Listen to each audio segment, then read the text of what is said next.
Hello, ഇന്നെന്താ special? പാവയ്ക്ക തോരനാ? നീ നട്ട ഇതില് പാവയ്ക്ക ഉണ്ടാന്ന് അറിയത്തില്ലല്ലോ. നോക്കിയായിരുന്നോ? നോക്കാൻ മേലായിരുന്നോ?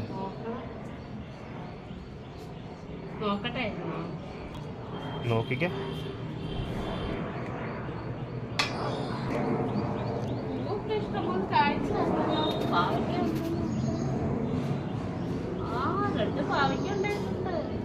എവിടെ?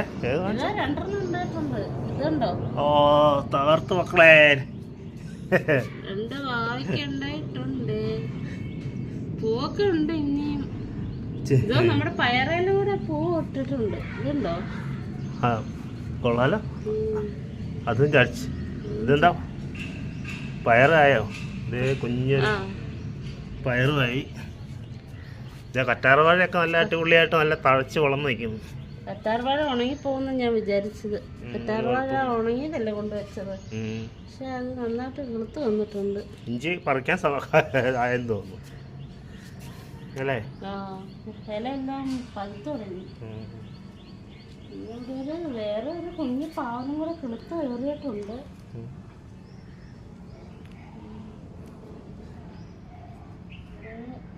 നമ്മുടെ പുതിനയിലൊക്കെ പോയോ? പുതിനയില പോയി. മല്ലിയില കിളുത്തിട്ട്. അതെന്നാ മല്ലിയിലയോ? മല്ലിയില ഇതുണ്ടോ? പൂവൊക്കെ ഇട്ടിട്ടുണ്ട്. അത് പിടിക്കുന്നുണ്ടത്. ഇത് എന്താ പനിക്കൂർക്കല ഉണ്ട്.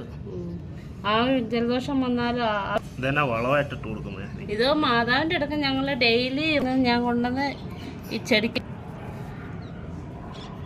അതെന്നാ ചൂട്ടി കിടക്കുന്ന വളമായിട്ടിട്ടേക്കുന്നത്. ഇത് മാതാവിന്റെ അടുക്ക എന്നും ഞങ്ങള് റോസപ്പൂ വെക്കാറുണ്ട്.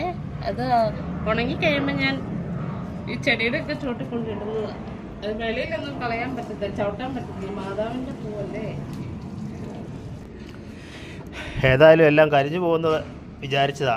ഏതായാലും പിടിപ്പിച്ചത് എല്ലാ സാധനവും മുളച്ചു വന്നിട്ടുണ്ട്. അത് കാരണം ഭാര്യയ്ക്ക് ചെറിയ അഹങ്കാരം. രാവിലെ എന്നെ കാണിച്ചിട്ട് നിങ്ങളല്ലേ പറഞ്ഞ് ഇതെല്ലാം കരിഞ്ഞു പോകുമെന്ന് പറഞ്ഞ് അതേ നോക്കുന്നും പറഞ്ഞ് എന്നെ കൊണ്ട് രാവിലെ കാണിച്ചതാണ്. കഴിഞ്ഞ വീഡിയോയിൽ തമാശയായിട്ട് ഭാര്യനെ കളിയാക്കുന്ന രീതിയിലാണ് ഞാൻ അന്ന് ആ വീഡിയോ ഇട്ടത്. അതെല്ലാം കരിഞ്ഞു പോകുന്ന കരുതിയത്. പക്ഷേ ഒന്നും പോയില്ല. എല്ലാം അടിപൊളിയായിട്ട് ഉണ്ടായി നിൽപ്പുണ്ട്. ഇനി ഇനി ഉടനെ തന്നെ പയറും ആകുമെന്ന് തോന്നുന്നു. ഇന്നേതായാലും ഒക്ടോബർ ഫസ്റ്റ് നല്ലൊരു കാഴ്ച കണ്ടത്. ഇന്നത്തെ ഞങ്ങളുടെ സ്പെഷ്യലും പാവയ്ക്ക തോരനാണ്.